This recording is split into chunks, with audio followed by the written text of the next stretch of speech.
नमस्ते दोस्तों, मैं अनामिका मिश्रा आप सभी का अपने YouTube चैनल में स्वागत करती हूँ।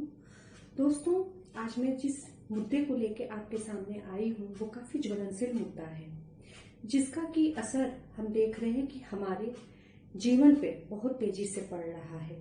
अगर उस शब्द का हम नाम भी लेते हैं तो हमारे मन में इरिटेशन जैसा होने लगता है, और वो है हमारा ईगो। हमारा ईगो, ठीक है, ये एक ऐसी प्रॉब्लम बन चुकी है जो हर एक रिश्ते को दीमक की तरह खोखला करते जा रही है। दोस्तों, हम सभी जब किसी के साथ कोई गलत होता है, कुछ ऐसा होता है, तो हम उसे रावण के अहंकार का उदाहरण देते हैं। तो क्या जो रावण हमारे अंदर है, रावण का तो उदाहरण हम दे देते हैं, लेकिन जो ईगो, जो अहंकार, जो घमंड हमारे अंदर है, क्या हम उसे देख पाते हैं? क्या हम अपनी बातों के आगे सामने वाले की बातों को क्या हम अनसुना नहीं करते हैं? हम अपनी ही बातों को क्यों साबित करने में अपनी उम्र गंवाते जा रहे हैं?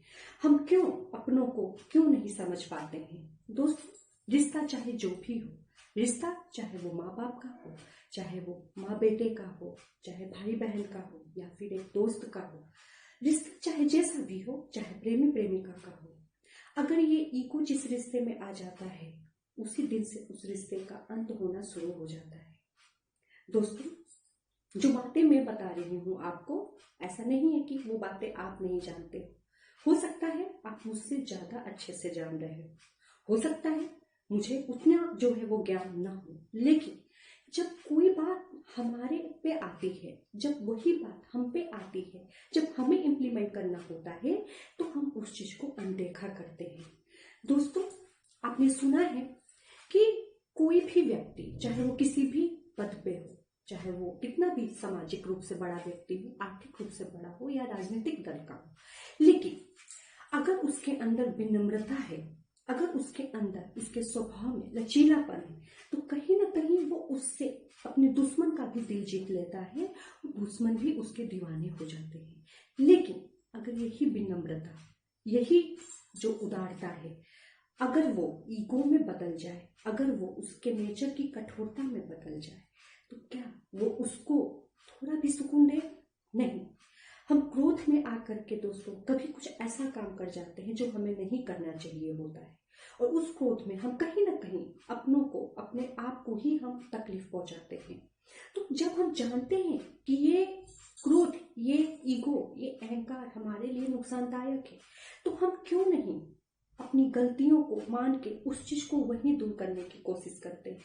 दोस्तों, आजकल देखा जा रहा है, ऐसे तो हमारे प्राचीन काल से ही ये देखने को मिलता है कि जो भी ईगो है, जो भी अहंकार है, घमंड, ये शुरू से देखने को मिला है। ऐसा नहीं, जब जब आपके सम्मान की बात आती है, तो माता सीता भी जब सम्मान की बात आई तो राम जैसे पति को छोड़ के वो धरती में समाना मंजूर की। क्यों? क्योंकि ये उनके मान सम्मान की बात थी, क्योंकि परीक्षा देते देते वो भी थक गई थी। तो जब भी किसी भी नारी या जब किसी भी पुरुष के सम्मान की बात आती है, तो वो मरना पसंद करता है, जीना पसंद नहीं करता है।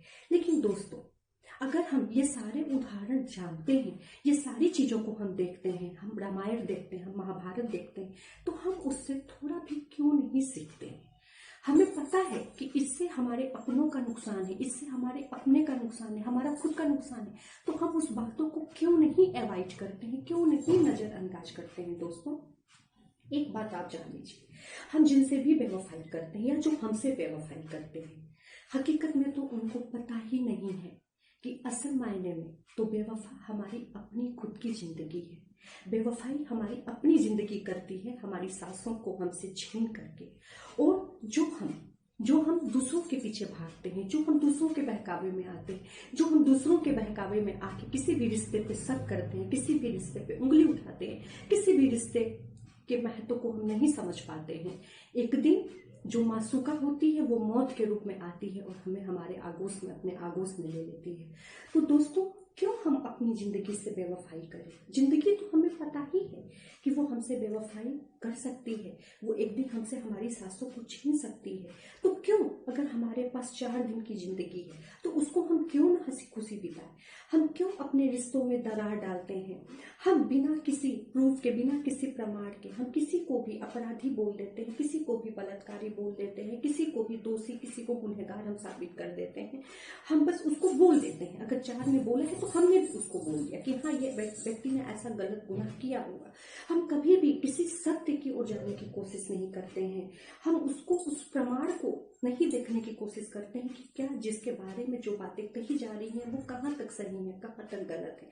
हम उसको सीधे से दोषी करार कर देते हैं। तो दोस्तों, इस तरीके से जब हम किसी को तकलीफ देते हैं, किसी को कष्ट देते हैं, या हमसे किसी को तकलीफ होता है, तो ये भी एक दोष में ही आता है। ये भी बहुत बड़ा गुनाह माना जाता है, क्योंकि कहा जाता है ना कि जो प्यार से होता है उसे हम प्यार कहते हैं, जो हमारी मर्जी से होता है उसे हम प्यार कहते हैं, उसे हम प्रेम कहते हैं। लेकिन जो हमारी मर्जी के विरुद्ध होता है उसे हम बलात्कार का नाम देते हैं। तो दोस्तों, क्या हम किसी के मन को तकलीफ पहुंचा रहे हैं, हम किसी के दिल को तकलीफ दे रहे हैं, या हम खुद को तकलीफ दे रहे हैं? तो क्या यह बलात्कार नहीं है? क्या ये हमारे मन का बलात्कार नहीं है? ये तो इतना बड़ा बलात्कार है कि शरीर का जख्म तो भर जाता है दोस्तों। शरीर पे दिया गया जख्म तो भर ही जाता है, लेकिन मन पे दिया गया जख्म कभी नहीं भरता है। दोस्तों, हमारा यही कहना है, हम सब ज्ञानी हैं, हम सबको ज्ञान है, हम सबको सारी बातें पता है। तो क्यों हम 4 दिन की जिंदगी में किसी की बहकावे में, किसी की बातों में आके हम उन्हें तकलीफ देते हैं जो हमारे शुभचिंतक होते हैं, जो हमको चाहते हैं, जो हमसे प्यार करते हैं, जो हमारे लिए जीते हैं? तो हम ऐसा काम ही क्यों करते हैं दोस्तों? और रही बात अपने मन की, तो मेरा तो ये कहना है कि अगर आप जिसको चाहते हैं तो क्यों ईगो रूपी दीवार को बीच में लाते हैं? क्यों इस ईगो को दीवार बन के अपने और सामने वाले के बीच में ला करके खड़ा कर देते हैं? क्यों दूरियां बढ़ाते हैं? दोस्तों, मैं आप ही सबके लिए अपनी एक पंक्ति बोलना चाहती हूँ कि क्यों दर्द को अपने दिल में छिपाए बैठे हो? क्यों दर्द को अपने दिल में छिपाए बैठे हो? क्यों ऐसे जख्म को सीने से लगाए बैठे हो? क्यों ऐसे जख्म को सीने से लगाए बैठे हो? कह दो जो बात है मन में तुम्हारे, कह दो जो बात मन में है तुम्हारे, क्यों मन की बात मन में छिपाए बैठे हो?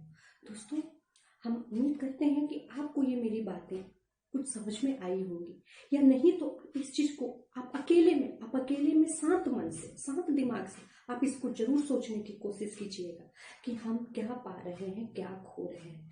और दोस्तों, ये तो कटु सत्य है कि अगर जिंदगी है तो मौत भी एक दिन होनी ही है। तो क्यों हम अपनों के बीच मरे? क्यों हम खुशी से मरे? क्यों हम घुट के मरे? क्यों हम तड़प के मरे? क्यों हम खून के आंसू रोए? दोस्तों, क्यों हम किसी के लिए तड़पे?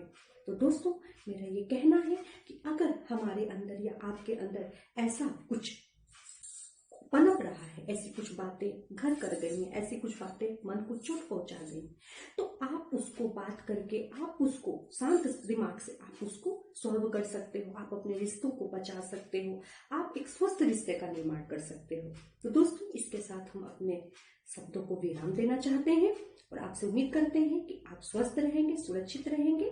धन्यवाद।